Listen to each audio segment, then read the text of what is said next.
dobrou náladu, usedám na stromy a zpívám písně pro slony o tom, jak celý den se cpou a proto tolik velcí jsou.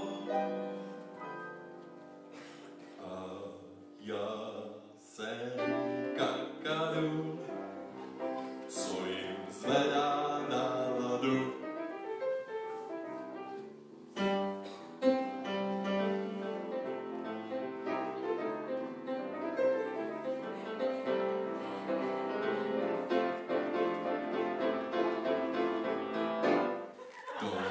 Totiž být kakadu, mít v hlavě spoustu nápadů, je znakem úcty k přírodě a žití v pohodě. Jsem v práci bez odměny a výplatou jsou my. Moji kamarádi sloni, co před sluncem mi cloní.